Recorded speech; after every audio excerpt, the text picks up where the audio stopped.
홍장원의 오락가락 메모 치중에 썼다 지웠다 했다는 의혹이 있습니다. 치중에 썼다 지웠다 했다는 의혹이 있습니다. 그 부분을 이제 본격적으로 말씀드리기 전에 잠시 후에 설명을 드리겠습니다. 치중에 술 먹고 오락가락했다. 충분히 그 의혹이 제기될 만한 말이 나옵니다. 자, 일단 이 탄핵 기각 가능성은 점차 높아지고 있다.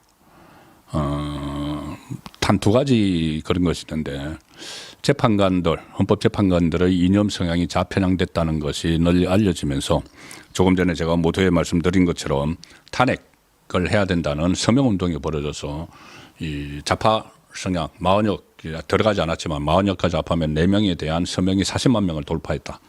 그러면 이것은 헌법재판관들이 엄청난 부담을 느끼겠죠. 그냥 박근혜 전 대통령 탄핵 때처럼 여론전에서 일방적으로 우파가 밀려서 악마화하고 여러 가지 괴담 덮어 씌우고 그런 분위기라면 또 여론조사에서 이 탄핵을 해야 된다. 그러니까 아마 75%가 넘어버리고 자, 이렇게 되면은 헌법재판관들이 부담 없이 파면 결정을 내릴 수가 있죠. 그런데 지금은 여론이 완전히 대이동을 하고 있고 헌법재판관들이 들의 그 이념적 편향성에 대해서도 문제가 제기가 되고 있고 실제로 국민청원이 들어가서 이게 만약에 거꾸로 된 정권이 그 국회가 국민의힘 다수였으면 벌써 청문회 열어야 됩니다. 그때 정청래가 국민청원 들어온 거 가지고 뭐 검사 탄핵하면서 청문회 열고 난리를 쳤죠. 그 저기 감옥에 있던 이하영 불러다가 그 청문회 한다고 난리를 쳤죠. 그런 식으로 해야 됩니다. 그런데 지금 법사위를 정청래가 장악을 하고 있기 때문에 그렇게는 안 되더라도 어쨌든 민심이 이 헌법재판관들을 압박을 하고 있는 상황인 겁니다. 그런 부분이 하나 있고 여전히 여론의 감시를 받고 있다는 겁니다. 헌법재판관들이. 또 하나는 험제 심리에서 실제로 거짓말들이 깨지고 있다.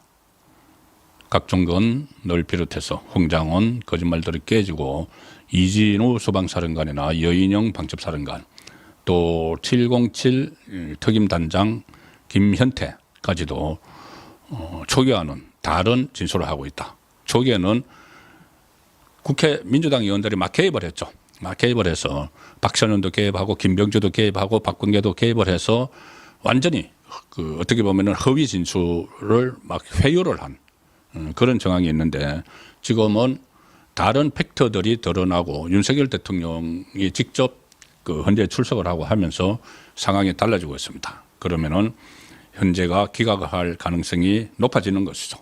좀 더 구체적인 건 잠시 후에 설명을 드리겠습니다. 일단 윤석열 대통령이 오늘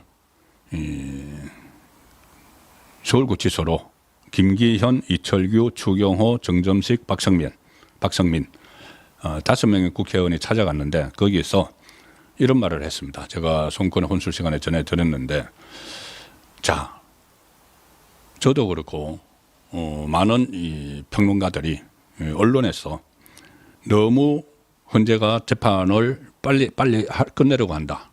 뭐에 쫓기고 있느냐. 이재명의 재판 일정에 쫓기는 것 아니냐. 이런 지적이 나오죠. 이번 주에 변론이 마무리해버리고 이번 달 안에 끝내려고 한다. 그러면 안 된다. 이렇게 지적이 나오는데 윤석열 대통령은 조금 다른 이야기를 합니다. 이렇게 이야기합니다. 그래, 이번 주에 변론이 마무리되더라도 헌재의 공정한 판결을 기대할 수 있지 않겠느냐. 이미 대세가 기울었다는 듯한 뉘앙스죠. 기각적으로. 뭐라고 하냐면은 윤석열 대통령이 대통령 거리 상황을 오래 둘 수가 없으니까 헌법재판소도 신속히 판단하려 하지 않겠느냐. 헌재의 입장을 아주 긍정적으로 이야기합니다.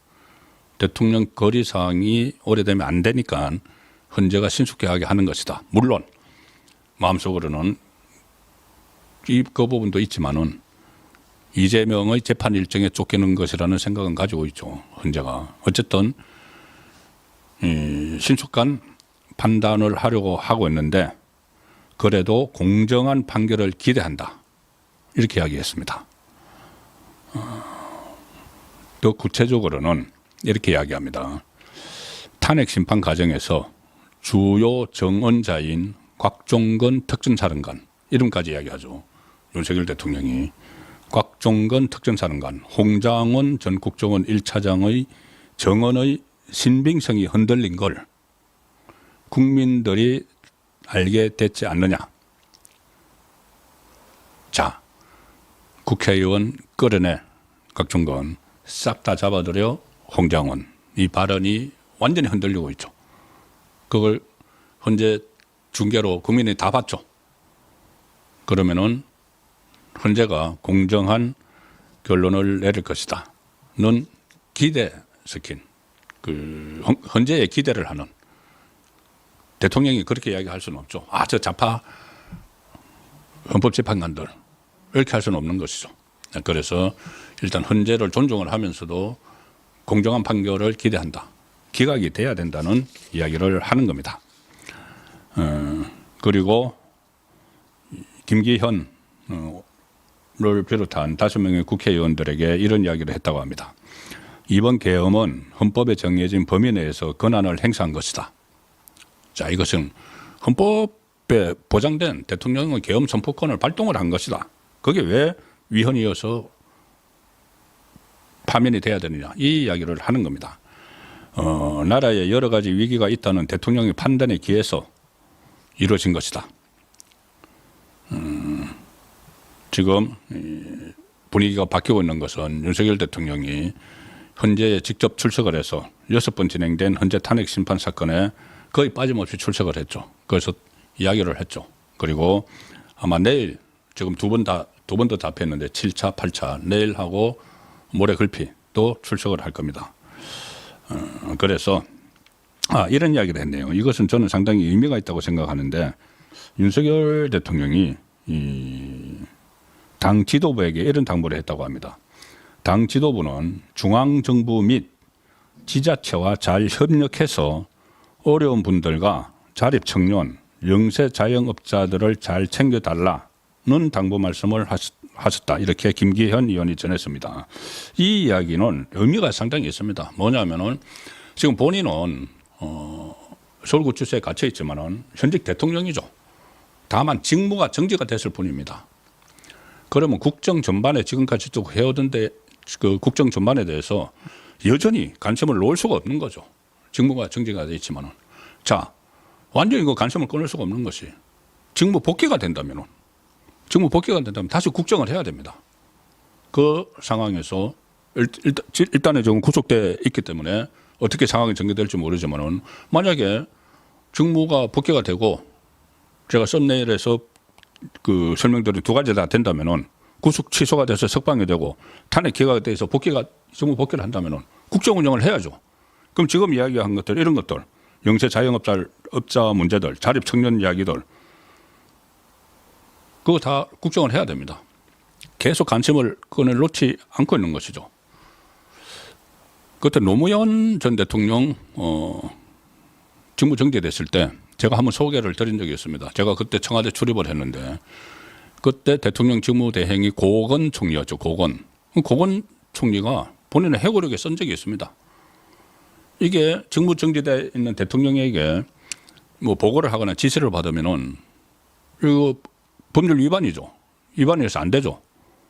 그런데 직무 복귀가 될지도 모르는 대통령에게 어느 정도는 상황을 국정을 설명을 해줘야 된다 해서 본인이 하나의 변칙적으로 생각하는 게 전화를 했다는 겁니다. 그때 이제 노무현 당시 대통령은 청와대 관저에 있으면서 직무가 정지가 돼서 관저에 있고 이 본관 집무실로는 못 갔죠. 그리고 관저에 있고 뭐 그때 저도 참여를 했지만은 출입 기자들하고 이렇게 뭐 산행도 하면서 정치 이야기는 하지 않았지만은 비슷한 이야기들을 하는 그런 상황이었습니다. 그래서 이 고건 당시 대통령 권한 대행이 한 3차례 정도 전화를 해서 국정을 사실상 보고를 했다는 겁니다. 직무 복귀를 할지 모르니까는. 당연히 그렇게 해야 되죠. 일일이 보고를 해서 지시를 받고 이렇게는 하지 않더라도 전반적인 상황은 좀 알고 있어야 된다. 자, 그런데 지금 그때 청와대 죄송합니다. 용산의 참모들이 정진석이나 참모들이 구치소로 면회를 가고 지금 당 지도부가 면회를 가는 이런 걸 가지고 좌파에서는 내란 그 동조 세력 이렇게 하고 있죠. 노무현 때는 보고도 받고 다 했습니다. 그래서 이렇게 하는 것은 완전히 프레임이다. 아직 내란 혐의가 결정되지도 않았는데 프레임을 씌우는 그런 차원의 문제가 있다는 말씀을 아울러 드리면서 윤석열 대통령이 오늘 이 영세 자영업자 문제, 자립청년 문제를 챙겨달라. 이것은 직무에 복귀할 수도 있는 그런 가능성도 열어놓은 발언이라고 저는 봅니다. 오늘 이 김문수 그 고용노동부 장관도 이야기를 했지만은 윤석열 대통령의 이 직무 복귀를 희망하는 여론도 상당히 많습니다. 특히 최근에 보면은 트럼프가 미국 대통령으로 취임을 해서 뭐 관세 정책 그리고 앞으로 이제 주한 미군에 대해서 방위비 분담금 10배 늘려달라고 할 겁니다. 이런 상황에서 오늘 조간신문이나 이런 데 보면은 좀 부러움 비슷한 게 있었죠. 뭐 부럽다기보다 저렇게 해야 되는데 뭐냐면은 이시바 일본 총리가 가서 그 트럼프를 만났습니다. 만나서 여러 가지 투자나 경제 협력 그리고 안보 방위 문제 이런 것도 논의를 했죠. 그런데 우리나라는 이 주한 미군 문제가 앞으로 큰 논쟁거리가 될 텐데 최상목 권한 대행의 대행 체제에서 아직 트럼프와 통화조차도 못하고 있습니다. 이런 상황을 감안을 해서라도 대통령의 직무 복귀를 원하는 여론이 상당히 많습니다. 오늘 김문수 고용노동부 장관이 그런 이야기를 또 했습니다. 지금 현재 봐서 윤석열 대통령이 복귀하는 것이 가장 좋다. 오늘 본인이 김문수 장관이 K방산 수출 지원을 위한 당정 협의에 참석을 했는데 그 참석한 뒤에 기자들과 만나서 이런 이야기를 했습니다. 대표자가 없고 대통령이 없고 밑에 총리도 장관도 없고 장관을 임명하지도 못하는 게 얼마나 큰 국가적 손해인가를 듣고 오늘 그 당정 협의에서 상당히 가슴이 아프다. 제일 좋은 건 대통령이 복귀하는 것이다. 특히 방위산업 그때 K방산 해서 윤석열 정부 들어서 폴란드를 비롯해서 엄청난 수출 계약을 맺고 했었죠. 그런데 방위산업은 국가가 보정해줘야 됩니다. 보정을 쳐줘야 됩니다. 그래서 AS를 하거나 뭐 무기니까 계속 AS하고 실탄도 보내고 할 수가 있죠. 추가적 수출을 유지하는 데 도움이 되는데 국가가 보정해줘야 되는데 대통령이 없고 지금 현재 직무정지가 돼 있고 권한 대행 상황에서 국가 신인도 신뢰성, 지속성 이런 것이 지금 보장이 안 되고 있습니다. 그래서 이런 국가 전체의 마비가 국익이나 국민에게 도움이 되느냐 정말 절감을 했다. 그러면서 김문수 장관도 일단 이 현재에서 이 탄핵안이 기각될 가능성을 상당히 높게 봤습니다. 일단 계엄의 정당성 문제에 관련해서 재판을 하기도 전에 검찰이 기소도 하기도 전에 계엄은 내란이다. 계엄은 내란이다. 이재명은 민주당이 바로 프레임을 설치를 했죠. 이런 등식은 어느 법조문에도 없다. 계엄이 왜 내란이냐. 그러면은 헌법에서 계엄령 선포가 보장되어 있는데 그 자체가 내란이면은 내란을 헌법에 규정을 한 것은 아니지 않습니까? 계엄은 대통령의 고유 권한 중 하나로 충분히 행사할 수 있는 것이고 그런데 이 지금 시점에서 이재명의 민주당이 국정마비를 한다고 계엄을 한 것이 맞느냐. 윤석열 대통령은 이게 국가 비상사태라고 판단을 했지만은 김문수 장관 이야기는 저한테 상의를 했다면 적극 말리고 반대를 했을 거지만 내란이라고 하는 데는 법률적 판단이 필요한 거 아니냐. 그래서 그런데 그 판단하기 전에 법률적 판단을 하기 전에 정치인들이 나서서 무조건 계엄은 내란이다. 한덕수 국무총리나 내각에 대해서도 장관에 앉아 있으면 내란 동조자다고 하는데 그런 말은 망언이다. 그 이재명을 직접적으로 쏘아 붙입니다. 망언이다. 내란 프레임을 설치한 것이 망언이라는 거죠. 자, 그 내란 프레임은 지금 깨지고 있습니다. 깨지고 있고 그 상황에서 마은혁 지금 이 탄핵 심판을 인용하는 확률을 높이기 위해서 좌파 중의 좌파 마은혁을 임명을 하려고 이 문영배가 시도를 했죠. 헌법 소원 심리를 속전속결로 하려고 했다가 이제 마은혁을 집어넣으면 9명이 되는데 그 중에서 6명 이상이 찬성을 해야지 윤석열 대통령이 인용이 되죠. 그래서 파면이 되는데 그 확률을 높이려고 마은혁을 집어넣었는데 그때 우원식이 최상목 권한대행이 마은혁을 임명하지 않은 것은 위헌이다 해서 권한쟁의 심판을 했죠.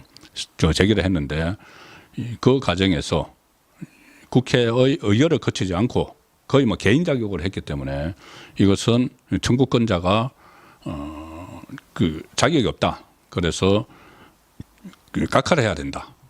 이 주장을 최상목 권한대행 쪽에서 했고 원래 바로 땅땅 쳐버리려고 하다가 이게 그 반발이 있으니까는 오늘로 그 권한쟁의심판위원 소송을 연결했습니다. 그런데 오늘 선고를 미뤄놨었는데 오늘 마은혁 권한쟁의에 대해서 50분 동안 헌재가 추가 변론하고 종결을 해버렸습니다. 오늘 선고도 안 했습니다. 선고도 안 하고 50여분간 추가 변론을 진행하는데 변론을 마무리했고 선고 날짜는 문영배 헌재소장 권한대행은 선고 시기는 재판관 평의를 거쳐서 정해지면 당사자에게 통지하겠다. 최상목 대행에게 통지하겠다. 이렇게 이야기를 합니다. 뭐냐 하면은 그 전에는 어떻게 하든 9명을 채워가지고 그 중에서 6명, 그러니까 확률을 높이는 거죠. 좌파가 지금 우리법연구회가 3명 있는데 마은혁 들어가면은 4명, 그리고 김명수가 추천했던 그 2명, 뭐 이런 식으로 하면은 이제 6명을 채워서 윤석열 대통령을 탄핵을 하려고 했는데 마은혁에 이제 딱 마은혁은 제동이 걸려버린 겁니다. 제동이 걸려버리니까는 이것을 일단 뒤로 유보를 시켜버리는 더 이상 안 되니까 만약에 마은혁을 집어넣으면은 이게 헌재 심리를 더 해야 되는 상황이 됩니다. 마은혁이 아무것도 모르고 헌재 변론에는 참여도 하지 않았는데 결정하는데 투표만 할 수는 없는 거죠. 그래서 이 마은혁이 어떻게 보면은 딜레마가 되어버렸습니다. 그 문영배의 구상에 이재명이 배후에 있겠죠. 그 구상에 마은혁이 딜레마가 되어버려서 일단 마은혁 건은 빠지는 상황입니다. 빠진 상황이면 8명이 하게 되겠죠.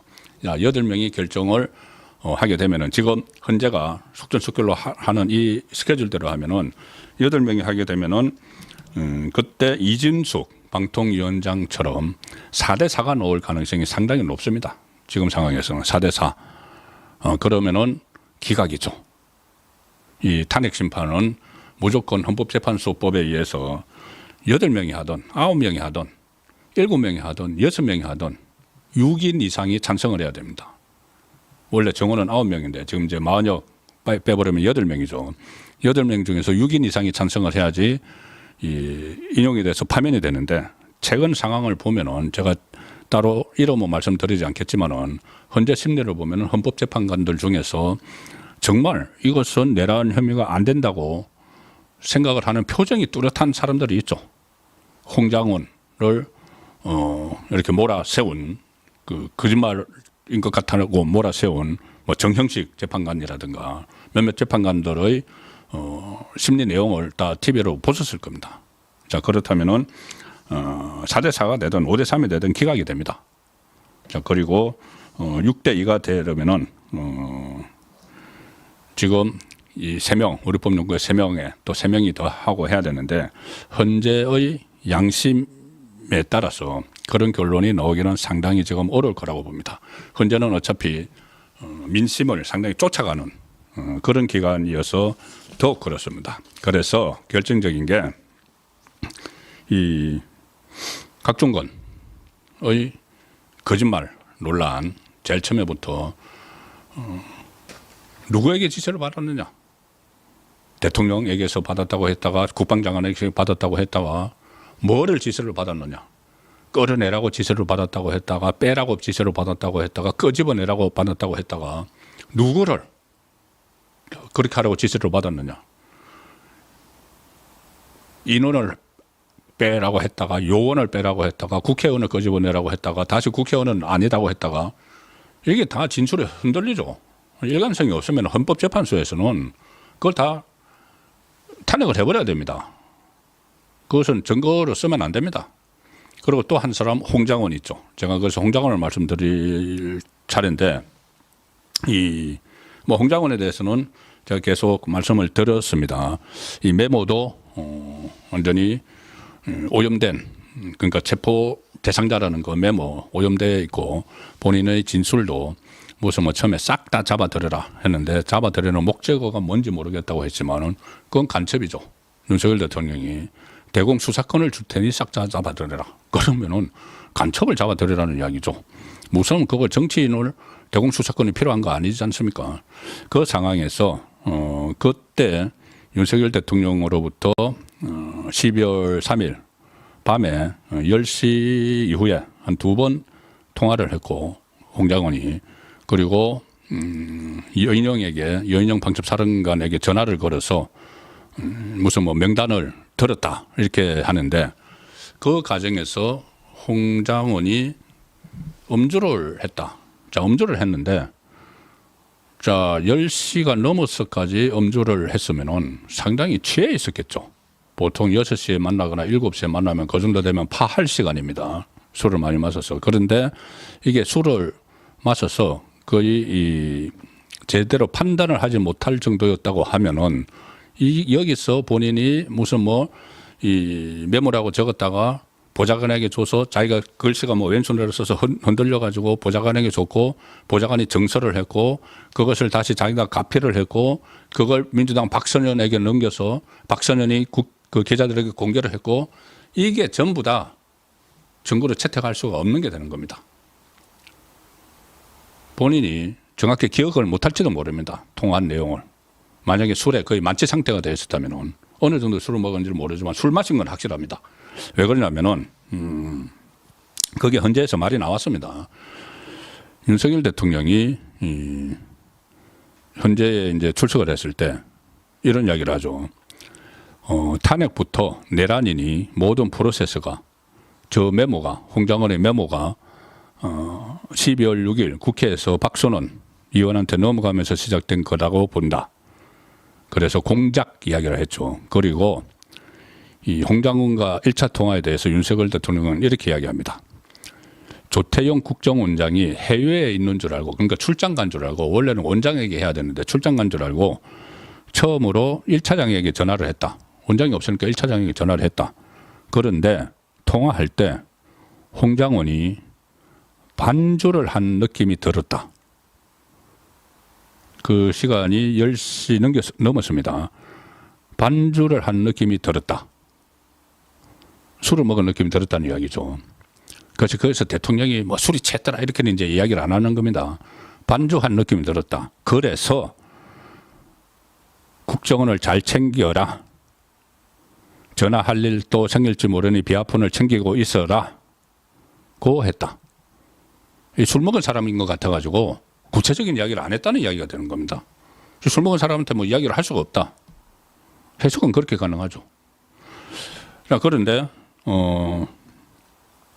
밤늦은 시간에 10시 넘어서 만약에 술이 이제 취한 상태에서 전화를 뭐 받았고 그다음에 좀 있다가 여인영 방첩사령관에게 전화를 국정원장 공간 앞에 마당에서 전화를 해서 거기서 명단을 불러주길래 주머니에 있던 쪽지를 꺼내서 받아 적었다. 이런 왼손잡이라고 하니까 어떻게 받아 적었는지 모르겠지만은 그래서 그거를 또 보좌관에게 줘서 증서를 시켜서 자기 글씨도 자기도 못 알아보는 걸 보좌관이 어떻게 알아봅니까? 그걸 박선현에게 넘겨서 같은 국정원 출신 일종의 공작이 이루어졌다는 이야기인데 이 술 이야기는 한 번 더 나옵니다. 이 홍장원이 이제 정언을 하고 나서 윤석열 대통령 쪽의 변호인이 추궁을 합니다. 윤석열 대통령과 비하폰으로 통화를 할 때 술을 곁들여서 식사를 했느냐, 이렇게 물어봅니다. 그러니까는 홍장원이 당황한 얼굴로 그게 왜 궁금한가? 궁금하죠. 술 먹고 그 중요한 일을 그 이성이 제대로 판단을 못하는 상태에서 뭐 받아 적어서 이것을 뭐 가지고 그 방첩사령관에게 통화하고 그것이 급박한 상황에서 그렇게 했다면은 문제가 되는 거죠. 그러면서 누구와 얼마나 많이 마셨느냐고 물어보니까 이렇게 둘러댑니다. 연배가 굉장히 많으신 분들이라서 술을 많이 마시거나 그러지는 않았다. 자기하고 같이 마신 사람이 연배가 굉장히 많으신 분들이라서 술을 많이 마시거나 그러지 않았다. 연배가 많이 드신 분이라서 술들을 많이 못 마셨다. 그렇죠. 자기도 많이 마시지 않았다. 뭐 그렇게 지금 이야기를 하는데 술을 마신 거 마실 거죠. 윤석열 대통령은 전화를 해서 이 사람 한잔 했구나 해서 구체적인 이야기를 안 하고 그냥 잘 챙겨라만 이야기를 했다는 거죠. 그러면은 음주를 한 거는 맞는 거죠. 그래서 음주를 어느 정도 했는지 모르지만 그 중차된 상황에서 음주를 한 상태로 대통령하고 두 번 통화를 하고 그리고 거기서 싹 다 잡아놓어 이것을 간첩을 이야기한 건데 정치인들을 이야기한 거라고 그 다음날 그 민주당 의원들 만나서 그런 이야기하고 또 그 여인영에게 그 술을 먹은 상태로 그 밖에 그 마당에 서가지고 전화를 받아가지고 그것을 자기가 전화를 했다고 합니다. 또 그 마당에 서서 왜 전화를 하죠? 전화를 해서 그 중차대한 이야기 같으면 자기 집무실에서 바로 옆에 집무실인데 저 집무실에 가서 해야지. 왜 마당에 서가지고 또 해서 어쨌든 어문투성인데 술을 마셨다는 것은 확실한 겁니다. 그래서 이런 부분들을 다 헌재가 제대로 판단을 하면은 이것은 기각을 할 수밖에 없는 그런 상황으로 가고 있다는 말씀을 드리겠습니다.